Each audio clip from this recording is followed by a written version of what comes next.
Long after a US president retires, a book comes out revealing just how out of touch he was. No insider accounts are needed for the current US President Donald Trump. He lives in a world of his own. Worryingly, so do his circle of advisors. In the space of a few hours, Trump pivoted from stopping Israel from attacking Iran and from saying that he, Trump, calls the shots, to firing the shots himself. He told reporters in the White House that Iran had kept on playing him for a sucker just before he ordered a new round of airstrikes. His Secretary of Defense, Pete Hegseth, said they were negotiating with bombs. But they are slow learners and even worse military strategists. In punctuating negotiations with airstrikes, all Trump is doing is making the deal he will inevitably have to come to with Iran harder, longer and more painful. If Iran and Hezbollah have shown anything in the past 4 months, it's their ability to endure, rebuild, regenerate and strike back. Iran has already shown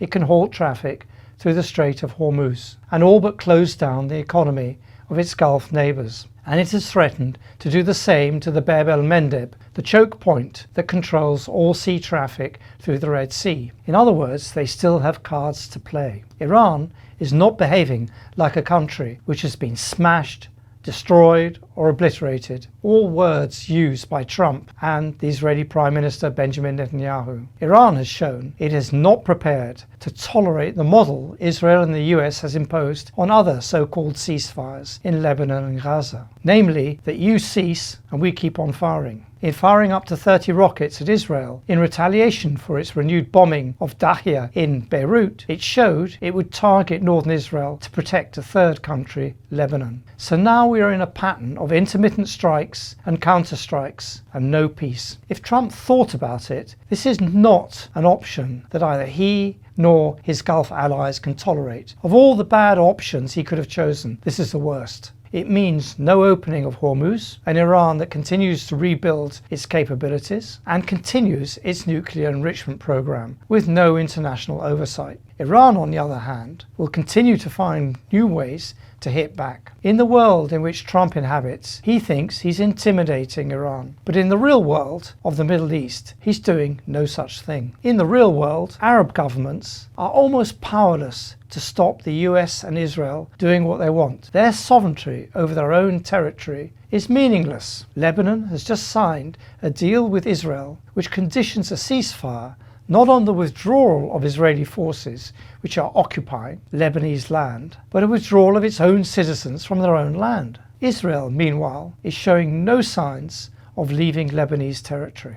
On the contrary, it is fortifying a string of bases all along the Lebanese and Syrian borders. Some of these bases are cheek by jowl with those of Lebanon's own army. The only opposition to these plans of permanent occupation and permanent war is provided by the resistance that Iran, Hezbollah and Hamas continue to put up, because the plan is not merely to expand the area around Israel that Israel controls. It is to rid the land of the people who live on it, to empty this land. It's a plan that Israel pursues in war or peace, and ceasefires mean nothing. Take Gaza. Since Hamas handed all of its hostages back, Israel has broken the ceasefire around 3,000 times. More than 933 people have been killed and 2,868 wounded. At least 82 people have been abducted by Israeli forces. The yellow line, to which the Israeli army was supposed to withdraw, has been creeping inexorably forward. 53% of Gaza occupied by Israel became 60%, and last week Netanyahu promised to make that 70% as a start to do complete control. Meanwhile, Israel has been killing the Hamas leaders who agreed to hand over the hostages in exchange for an end to war. Mohammed Oda, Hamas's most recent military commander, was killed in a targeted strike. There is no sign of the master plan that Jared Kushner presented in Davos on January 22nd. No foundations have been laid for the new Rafah, with its 100,000 housing units, its 200 education centres, its 180 cultural, religious and vocational institutions, and 75 medical facilities. Rafah is under full Israeli control. No one from the Palestinian technocratic government has stepped foot in Gaza. There is no international peacekeeping force, and no money in the kitty to put one up, other than to pay the salaries of people like Tony Blair. The Board of Peace ISIS coffers are empty. As every Palestinian knows, Netanyahu and his defense minister Israel Katz are not planning an Abu Dhabi on the shores of the Mediterranean. They are actively planning chaos, civil war, militias fighting each other. For these are the surest ways of pushing significant numbers of Palestinians into the sea. Katz said Israel would ensure the mass ethnic cleansing of the enclave, or what he calls voluntary migration, at the right time and in the right manner. There are 1 million Palestinians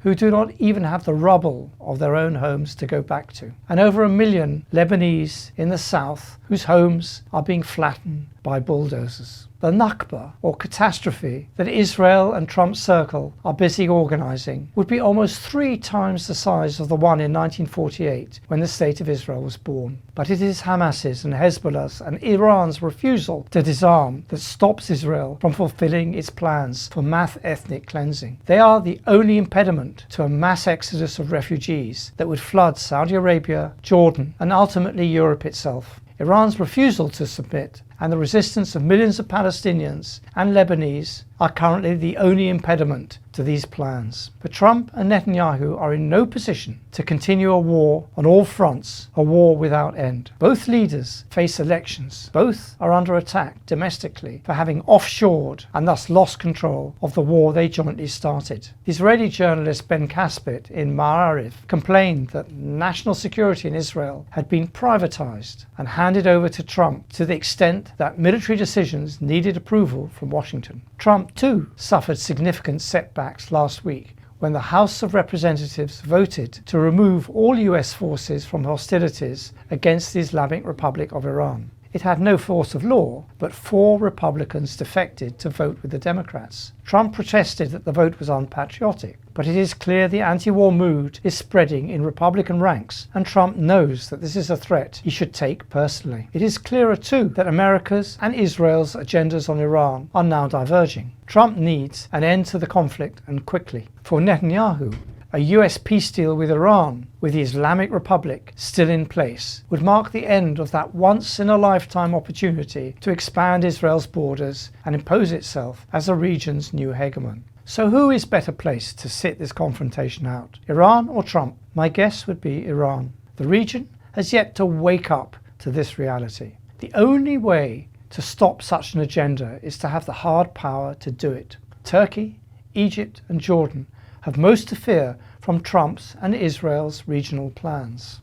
Because after Iran is defeated, they are next on Israel's target list. They've held back because they don't want a war with Israel. Turkish armed forces say they are at least 3 years away from having anything that could deter Israeli jets.